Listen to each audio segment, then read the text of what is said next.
esta inquietud, cómo nace su trabajo por las publicaciones y por la escritura sobre todo.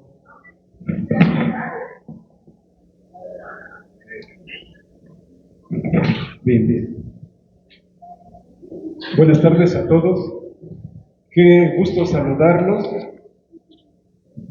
De verdad, gracias maestro por esa presentación que no merezco, pero que hoy estoy muy feliz y les traigo un saludo, reciban un saludo de mi estado de Oaxaca, que es bellísimo, ustedes lo saben, de la región de la Costa Chica de Oaxaca, extraordinaria, y de mi pueblo donde nací, Santos Reyes Nopala, pertenece al distrito de Juquila, Oaxaca. Soy de allá, de la región Chapina. Me da mucho gusto, una enorme alegría en este primer día de la Feria Internacional del Libro de Palacio y Minería, que por primera vez pisamos este escenario. Nos da mucha alegría, de verdad, estar con todos ustedes.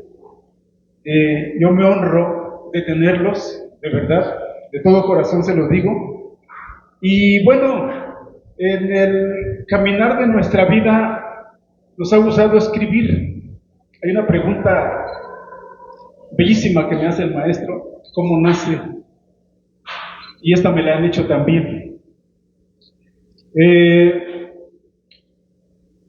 Quizá tenga mucho que ver lo que voy a comentar en un momento, porque nuestra charla se llama Las historias de los tatarabuelos, que es una charla amena, debe ser así, amena. Bueno, primero, yo creo que me faltó reiterar mi nombre y mis apellidos. Soy Juan Triste, pero eso solamente es el apellido porque yo lo llevo en el alma, en el corazón, llevo la alegría, como todo costeño, como todo oaxaqueño. Tenía un tío que cuando era niño nos dijeron que a nosotros nos quitaron el ala. Aquí en la capital del país hay ala triste. Entonces nos desplumaron, ¿no? Sin embargo, la familia triste tiene mucha alegría, mucha enjundia. Nos gusta ser amigos. Eso es lo más maravilloso.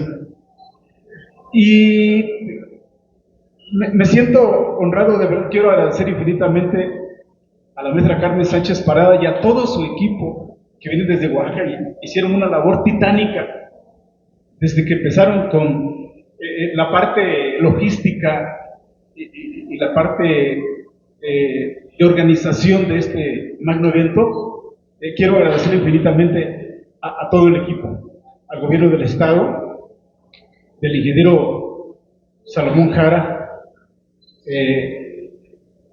por hacer este esfuerzo de que hoy Oaxaca presente su cultura. Y hablando de la literatura, es hermosa. Cuando platicamos con un abuelo o con una abuela, esas metáforas que tienen, que son las arrugas bellísimas, es la experiencia acumulada de tantos años. Los abuelos nos cuentan historias del pasado, nos cuentan hazañas, nos cuentan gestas, nos cuentan sus vivencias, que hasta cierto punto para nosotros son increíbles, inverosímiles. Pero como ellos las vivieron hace muchos años durante su vida, ellos dan cuenta de la realidad de las cosas. En un momento más voy a comentarles algunos cuentos del libro que traigo a continuación y decirles que yo voy a responder, maestro, a la pregunta dentro de mi actuación. Ya la tengo anotada aquí precisamente y les voy a decir para dónde va. Tengo a mi haber 4 obras. La primera, que es Poesías Escolares, fue publicada en el año 2005 allá en mi estado de Oaxaca, que es un conjunto de poesías escolares ordenada alfabéticamente en base al calendario escolar y un prototipo didáctico y poético para el niño, para el estudiante de educación básica, para el maestro, para el padre de familia y todo para aquel que se apasione de la poesía, porque la poesía es el arte estético bellísimo que se impregna en el corazón. Hacia el 2006 publiqué Voces de mi pueblo. Voces de mi pueblo es un libro que recoge 800 vocablos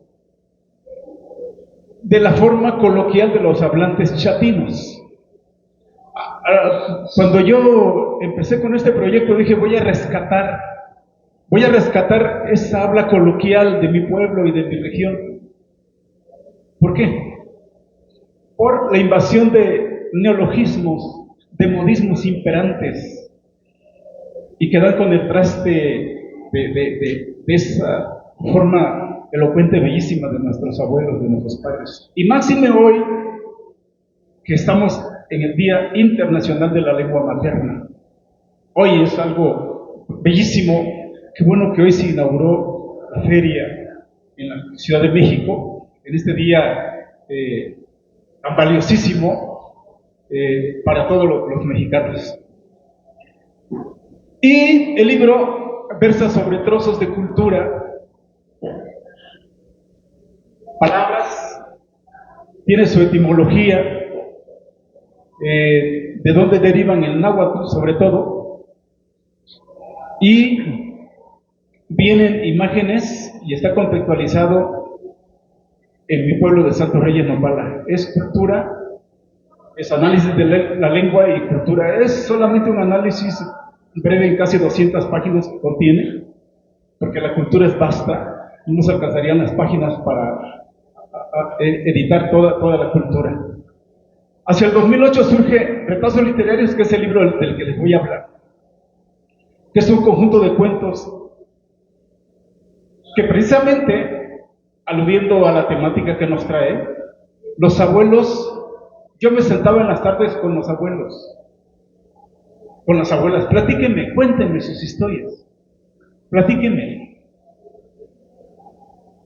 Y bajo su manera tan hermosa de hablar, tan natural, me pasaba horas y tardes con ellos, en distintos pueblos. En este libro hallarán cuentos de mi pueblo de Santos Reyes, Nopala, hallarán cuentos de Pinotepa Nacional, de Santa María Huazolotitlán, de Santiago Jamiltepec, de algunos otros pueblos de la costa, de San José Manialtepec, de la costa chica de Oaxaca. Aparecen, y quiero agradecer infinitamente al maestro Cuauhtémoc Peña y a Mario Lugos, quienes hoy presentan 1450 ediciones, todos los libros de Oaxaca. Me hicieron el favorcísimo de publicar este libro en el año 2008, y el que voy a presentar a las 7 de la noche, al cual están invitados, Andanzas. No es una novela como tal, pero son relatos más que subjetivos, son reales. Cuando escribí esta historia, pensé que iba a aparecer el segundo Retazos Literarios para la parte 2. Pero cuando me di cuenta que eran los mismos personajes, fui encadenando sintácticamente los textos, y apareció esto que lleva el camino de una novela. No lo es, pero es una historia muy hermosa de la costa chica de Oaxaca, Andanzas, y vamos a presentarlo a las 7 de la noche.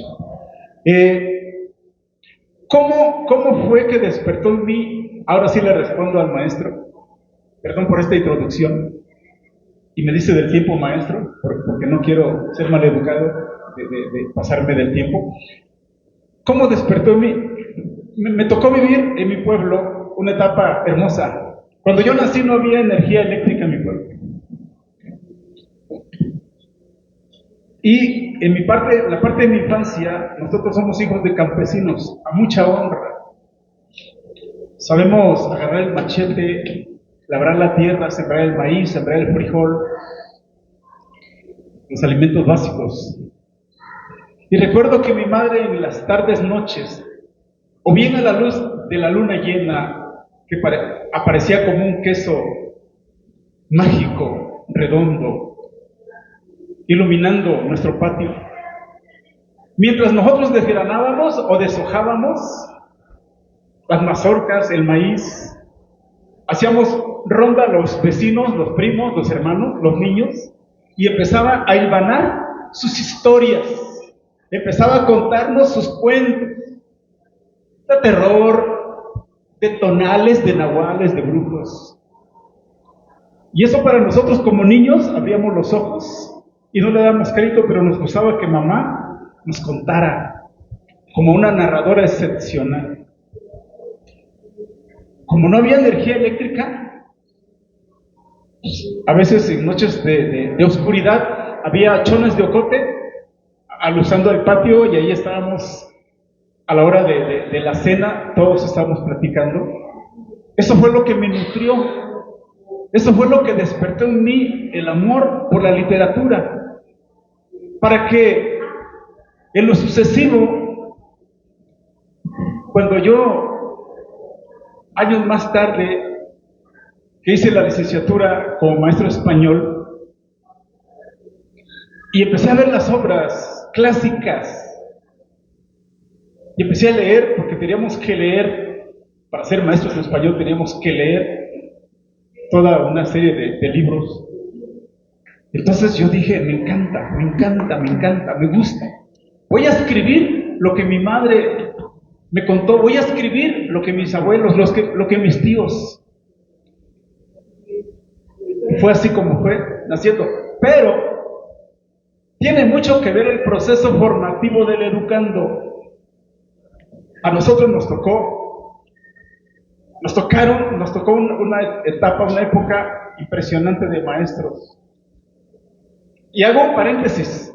Acabamos de celebrar en mi pueblo el centenario de la fundación de la escuela primaria que se acuñó el 1 de febrero de 1915. De 1925, perdón. Así que el 1 de febrero apenas se celebraron 100 años de la fundación de la escuela. Invitamos a maestros, pioneros, a los que todavía viven, a exalumnos. Y ahí les dijimos, y ahí los abrazamos, y ahí lloramos con ellos. Ahí les dijimos cómo nos transmitieron el conocimiento. La parte maestro, de que mi madre me contaba, mis tías, mis abuelas, los abuelos del barrio, nos contaban, me apasionó. Pero tuvo también que ver los maestros en nuestra formación. Se conjuntó y cuando fuimos a leer ya los clásicos, dijimos, tenemos que leer, tenemos que escribir. Yo invito a todos a escribir, he invitado a muchos muchachos a que lo hagan, a que no dejemos pasar el tiempo y plasmemos las historias de los abuelos, porque de pronto vemos que los abuelos se nos adelantan y decimos, uy, era una joya, me arrepiento de no haberle hecho una gran entrevista a mi tía, a mi tío, a mi abuelo. Por eso qué bellísimo es la temática, es el tema de hoy, las historias de los tatarabuelos. Mi madre fue una narradora excepcional y yo me atrevo a proponer una idea descabellada que puede aplicarse, yo creo que en los pueblos, y que de vez en cuando debería haber apagones de energía eléctrica en la noche. Me atrevo a proponerlo. Creo que aplica en los pueblos. Apagones. Y al haber apagones, nos sentamos todos, interactuamos y platicamos. Y nos llenamos de esa riqueza ancestral cultural de la que son objeto la experiencia acumulada de nuestras abuelas, de nuestros abuelos. Quizá alguien no esté de acuerdo con lo que digo, pero bueno, tendremos que buscar la manera de cómo enamorar a los niños a la lectura. Me han hecho algunas preguntas, algunas personas. ¿Cómo apasiono a los niños? ¿Cómo le hago para que mi niño se enamore de la lectura? Si le decimos, hijo, lee, tiene mucho que ver con que yo me convierta, si no en cuentacuentos, en la audición de la lectura. Si mamá le lee, el niño se enamora cómo lee mamá, por eso se enamora de la maestra o del maestro cuando está leyendo. Y llega a contar, mamá, me encantó el cuento. ¿Lo entendiste? Sí, a ver, cuéntamelo. El libro puede estar guardado, lo dice Felipe Garrido. Pero si nosotros, Eduardo Robles, el tío Patota, si no leo me aburro. Si dejamos el libro y no dejamos que le salgan alas, ¿qué tenemos que hacer? Convertirnos en cuentacuentos. Cuando el maestro se convierte en cuentacuentos, cuando el padre se convierte en cuentacuentos, el niño le apasiona y dice, a ver, ¿dónde está? Aquí está en tal página, lo voy a leer, y se mete a su cuarto a leerlo. Y lo vamos enamorando, lo vamos apasionando. Ese gerundio de que leer se aprende leyendo. Las cosas se aprenden haciendo. Ese gerundio está bien hecho, este verboide. Por eso me apasiona mucho. Yo creo que una hora no nos alcanzaría, maestro. Perdón, me estoy pasando. Aquí tengo el micrófono. Sí, bueno, retomando lo que comenta, ¿no? Y considerando que la costa chica de Oaxaca, pues es tierra de poetas, conocido en todo el estado y en varias partes, que es tierra de poetas, ¿no? Pero también ahí surge un gran reto, porque al narrar nosotros en los pueblos originarios de Oaxaca tenemos la oralidad como la principal herramienta de comunicación y de transmitir conocimiento, ¿no? A partir de eso nace este interés de la lectura, pero también lo que muchos nosotros en los pueblos originarios contamos en nuestra lengua, desde nuestra cosmovisión. Caso mío, soy hablante zapoteco, ¿no? Y lo que nos cuentan, las historias, los cuentos, los chistes que nos cuentan desde la oralidad, no logramos plasmarlo como quisiéramos en la lengua castellana, ¿no? Es todo un reto y bueno, preguntar, ¿cómo ha sido para usted traducir cierta parte de lo que se transmite? Porque es todo un reto, ¿no? Y bueno, considerando que pues viene de tierra de poetas, pero también este gran reto de traducir lo que realmente se dice su lengua originaria al español, ¿no? Y todo esto es un reto y pues también el hecho de estar frente al grupo, tener esa experiencia y compartir con niños es una gran responsabilidad, pero también enriquece mucho también nuestro acervo. Cuéntenos, ¿cómo ha sido este reto?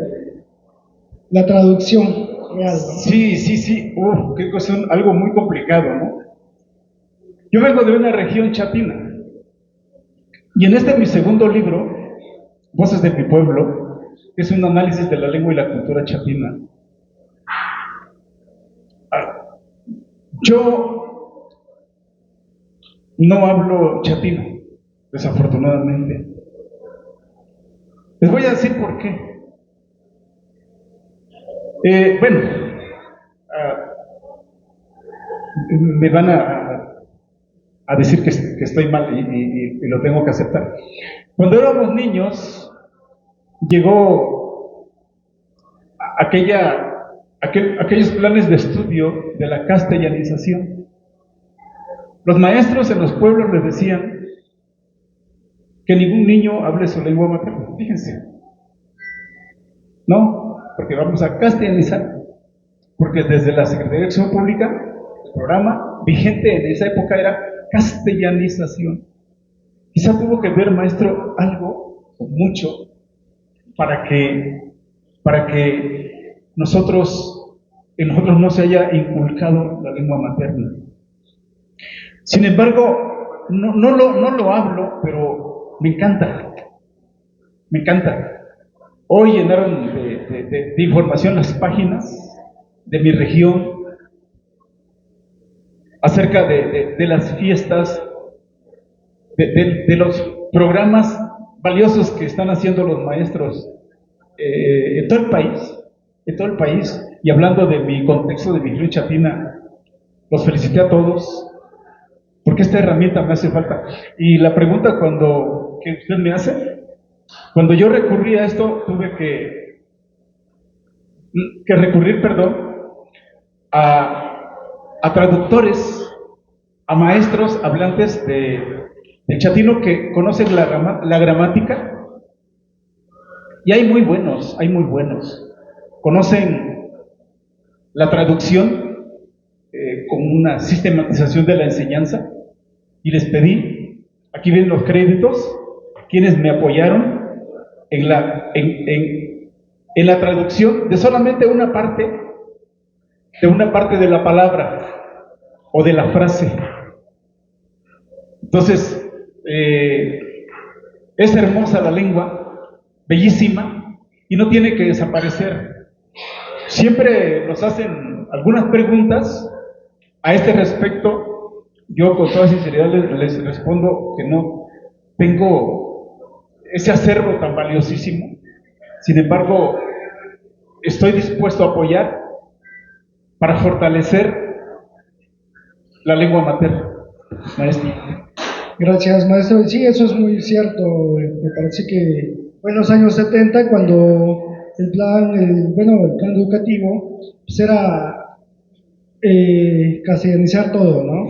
Y en esta parte de que nos hacían creer que lo de afuera era lo mejor, incluso esas pautas de crianza son las que nos transmitieron, ¿no? Nuestros padres, abuelos nos decían, nos comentaban, ¿no? Si no estudias, no eres nadie. Si tú no vas a la escuela, no vas a lograr ser nadie en la vida. Esa es la forma, la cultura que se nos metió en nuestra cosmovisión, ¿no? Y muchos se sigue replicando esa forma de ver de que pues lo de afuera es lo mejor, ¿no? Entonces es una cuestión muy general y creo que también es una pregunta muy provocativa porque pues igual no todos estaremos de acuerdo con esto, ¿no? Pero si eso pasa y ha pasado en las grandes culturas de ir olvidando ciertas cosas que tenemos. Pero bueno, hoy sabemos, y en el marco hoy del Día Internacional de las Lenguas Originarias, sabemos lo valioso que son todas las culturas existentes. Oaxaca alberga 16 de ellas, y por supuesto que es algo que nos enorgullece bastante de que seamos parte de esto, ¿no? Y realmente la oralidad, la forma de ver el mundo, los pueblos originarios, tanto la chatina, la zapoteca, la indígena, todas las que existen en Oaxaca y en México, pues guardan, atesoran algo valiosísimo culturalmente. Definitivamente, algo que quiero aplaudir de lo que hacen en muchas partes, en muchas regiones, allá en nuestro estado de Oaxaca y en nuestra región, las escuelas, sobre todo las escuelas primarias bilingües, que son las que tienen ese potencial de maestros hablantes de la lengua materna. Tienen un día a la semana, dentro de su planeación y programación, su proyecto, que es excelente. En ese día, vamos a hablar del día lunes en que se hacen los honores a la bandera nacional. Ese día van todos los alumnos y los maestros con traje típico, con su vestimenta, para fortalecer esa identidad. Hermoso. La escolta, bellísima la escolta. Se canta el himno nacional en chatino. Y poesías en chatino, se hace todo un homenaje en chatino. Hay pueblos, hay colectivos docentes en que no se les permite hablar ese día una palabra en español, sino todo tiene que ser en lengua materna. Bellísimo, bellísimo. Y hace poquito vi a unos niñitos de 2 años y medio, todavía no, ni siquiera van al preescolar, que sus papás, sus mamás lo están llevando a clases de chatino. Y cuando van a clases de chatino llevan el traje típico, su cotón, su calzón, su árgana, su sombrero y sus guarachas de pie de gallo, como auténticos chatinos, y van a tomar sus clases. Bellísimo que a la edad de 2 años y medio los niños tomen de manera sistemática clases en chatino. Por eso aplaudo mucho a los maestros, aplaudo mucho a las personas que conservan y que fortalecen la lengua materna. No va a desaparecer. Oaxaca es un potencial de cultura, de identidad. Y ahí viene nuestra generación, es un semillero fértil que va a conservar nuestras lenguas ancestrales.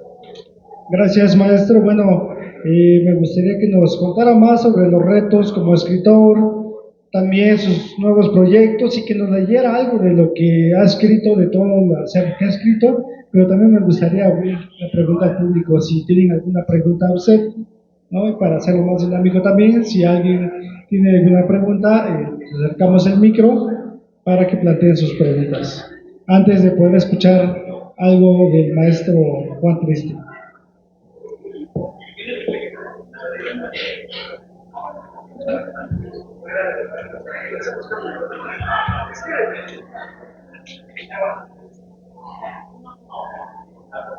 Sí, buenas tardes. Antes que nada, muchas gracias por la presentación del libro y por todo lo que, la sabiduría que usted tiene para compartirnos. Mi nombre es César y yo soy docente de UAM Xochimilco. Y ahorita que estaba hablando usted acerca de la lectura, o sea, estoy totalmente de acuerdo con usted, ¿no? Que la lectura va a ser un hábito que se va forjando en la familia, en la casa. La pregunta en específico es, ¿qué podemos hacer nosotros como docentes justamente para fomentar la lectura en los senos familiares? Porque le voy a ser sincero, desde mi experiencia, los años que llevo dando clases en la universidad, es muy complejo ahora. O sea, a mí me cuesta mucho trabajo que un estudiante tome un libro que lea 10 páginas, es muy complejo. Pero apelo justamente a lo que usted comenta, ¿no? Que es en el seno familiar donde nacen los buenos hábitos y entre ellos es la lectura. ¿Qué hacer nosotros como docentes justamente para llevar la lectura a casa y que desde casa se fomente y no tanto desde la escuela? Esa sería más o menos mi pregunta. Muchas gracias.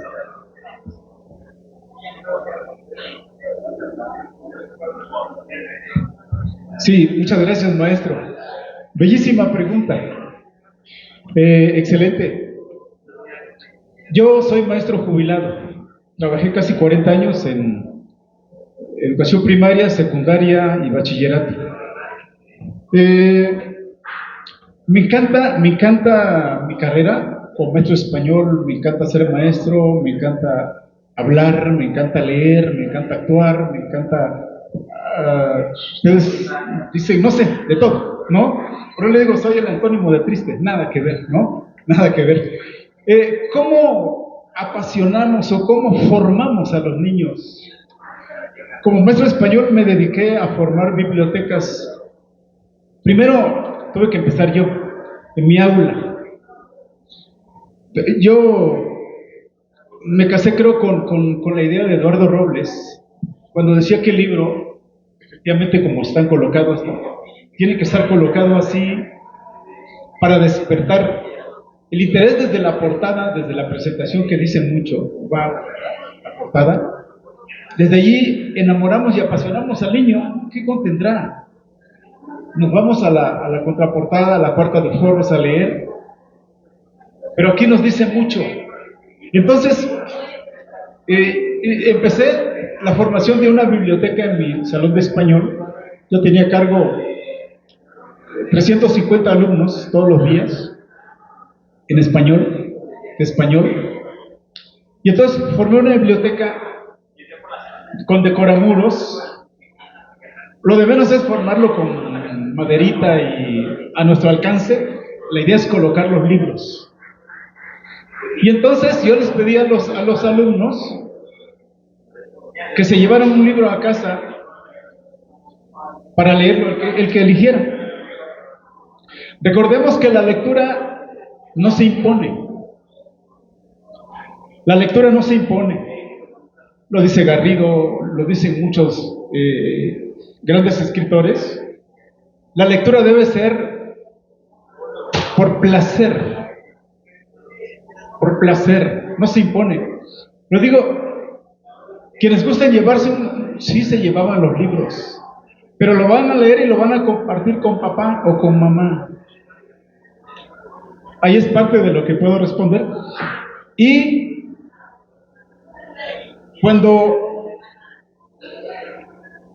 tengamos la ocasión de hacer reuniones de padres de familia, yo les voy a leer a los padres un texto. O si los padres están en la libertad de comentarme lo que llevaron a casa y lo que leyeron, excelente. Y los niños empezaron a llevar los libros, a llevarlos. Sé, maestro, que es muy difícil luchar contra esto. Claro, está el libro electrónico y, por supuesto, la tecnología ayuda mucho. Tal vez nos quedamos en aquello de que yo quiero dormirme con mi libro, me quiero dormir con él, algo físico, ¿no? Sin embargo, si el joven de hoy, el niño de hoy, lee electrónico, es correcto. La idea es que lea, que se apasione de la lectura. Vamos a contagiar a los niños, vamos a contagiar. ¿A cuántos y a cuántos grandes escritores, hombres y mujeres del mundo, cuántos y cuántos nos han dicho acerca de su biografía? Que cuando eran niños, a propósito, mamá y papá dejaban los libros ahí, a propósito, adrede. Y el niño no tenía otra alternativa que ir tomando un libro y hojearlo y verlo. Cuando damos regalos o intercambios, o en cumpleaños, o el Día de Reyes, o en diciembre, ¿por qué no libros? Hay familias que lo hacen.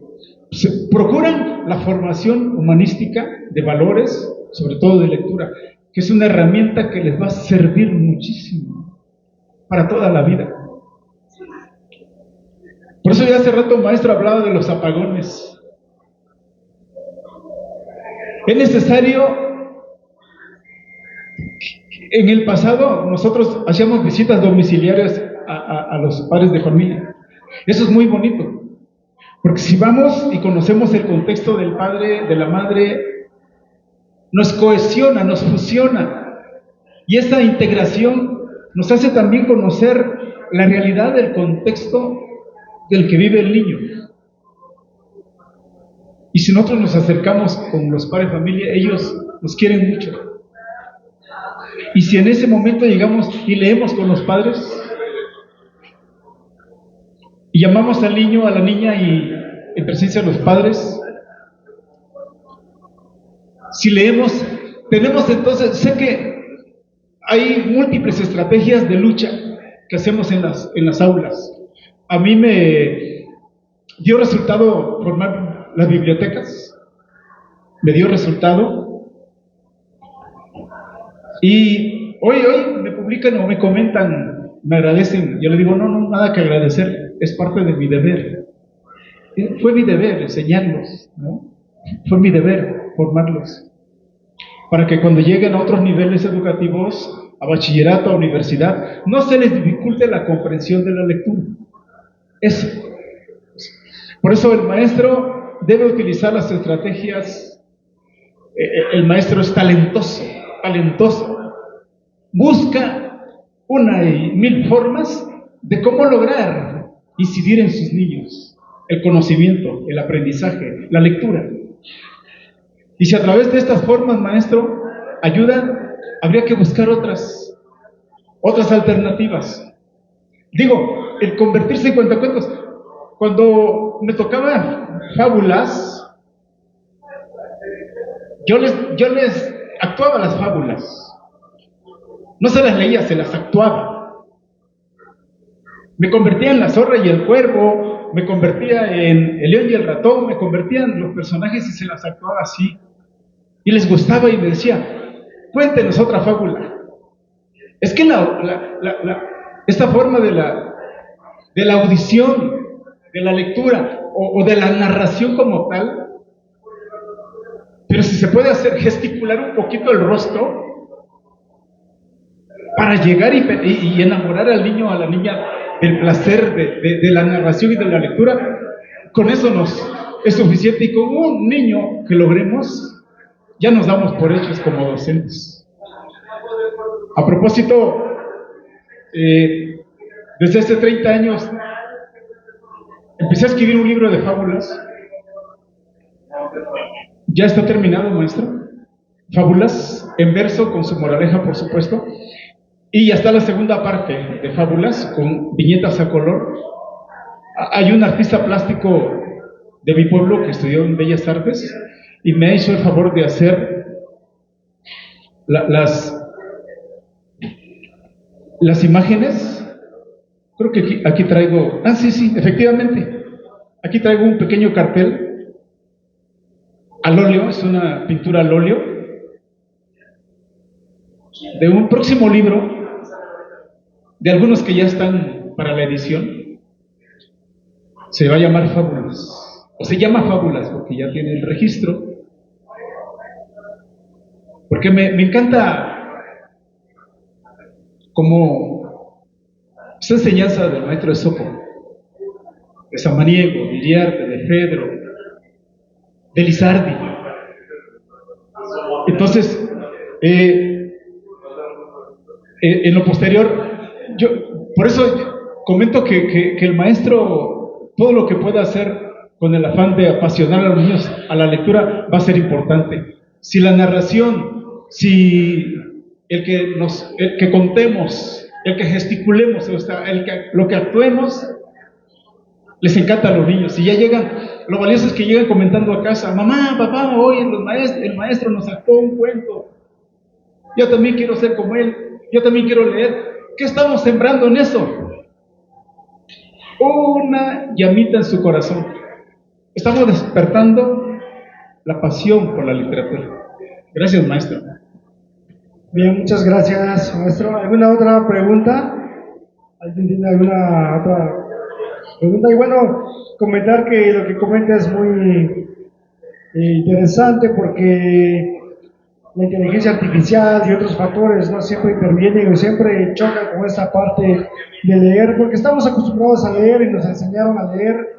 Te tienes que sentar en tal forma, tienes que empezar a tal título, el índice, y bueno, el protocolo que nos enseñaron, y esta lectura por placer es libre. No es totalmente innovar, buscar estrategias, en su caso, actuar como cuentacuentos, como cantacuentos, ¿no? Que existen muchos compañeros que hacen ese tipo de estrategias, ¿no?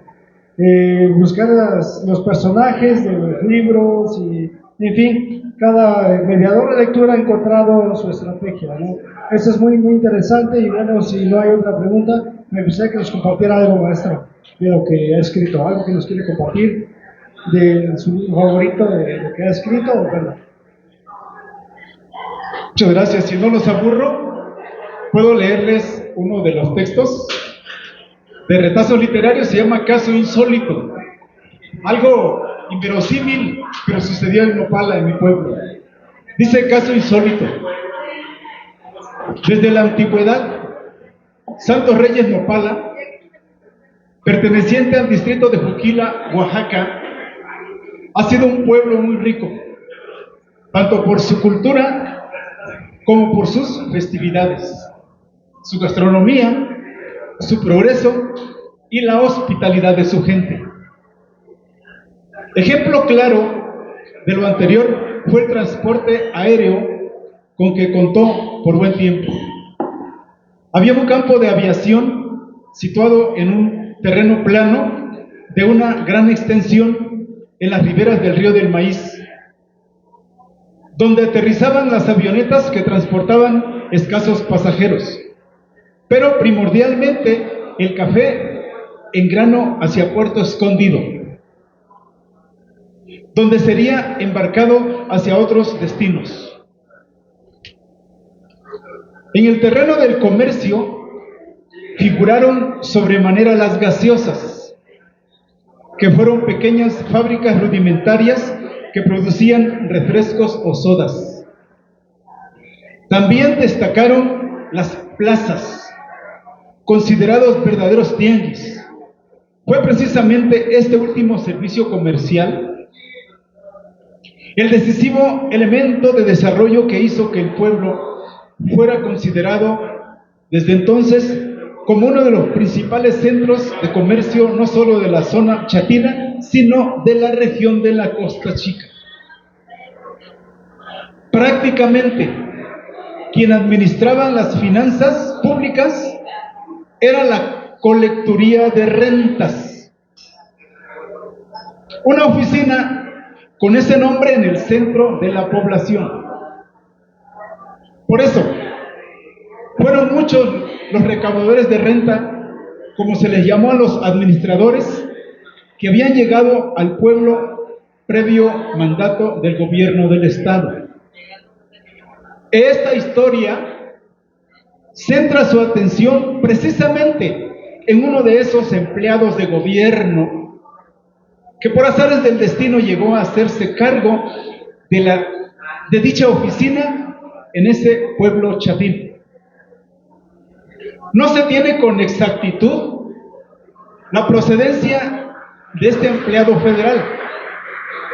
Lo único que se sabe es que pudo haber sido de lejanas tierras colindantes de Oaxaca, entre los estados de Puebla y Veracruz.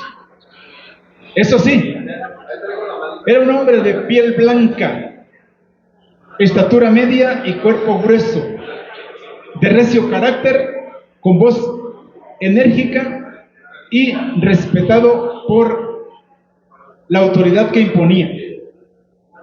Cierta mañana, de una plaza de domingo de Cuaresma, iluminada por el fulgor del astro rey, en que se dispuso a hacer un acostumbrado recorrido de esos que realizaba domingo tras domingo para cobrar los impuestos de piso de los vendedores ambulantes, miró en uno de los extremos de ese mercado a un señor chatino, humilde, probablemente de alguna comunidad adyacente a Nopala, que estaba esperando a otros paisanos para disponerse a partir para su comunidad. Mientras tanto, a sus pies tenía 7 iguanas negras que había mercado en la misma plaza hacía escasos minutos. A un vendedor procedente de la costa. Por eso, esta vez, el empleado de gobierno, luego de mirar la preciosa carga, pensando en sacar provecho, una buena ventaja, se le acercó y le dijo con voz terminante: vas a pagar impuesto por estas iguanas. Acuérdate que las leyes de Hacienda lo dicen muy claro, que todo el que venda alguna mercancía está obligado a pagar impuesto por el beneficio que recibe de su trabajo. Tras la amenaza del empleado, sintiéndose acorralado, el chatino expuso con todo derecho: ¿por qué habré de pagar? Si estas iguanas las acabo de comprar. ¿Qué comprar ni qué 8 cuernos? Este cuento que te lo crea tu abuela. Así dicen todos, con tal de no pagar, pero eso sí, se llevan su buena tajada, respondió el empleado federal, y luego, con imponente voz, volvió a levantar su orden: vas a pagar por estos reptiles y será ahora mismo. Señor, le repito que no las vendo. Entienda, señor, acabo de comprarlas. Acabo de comprarlas.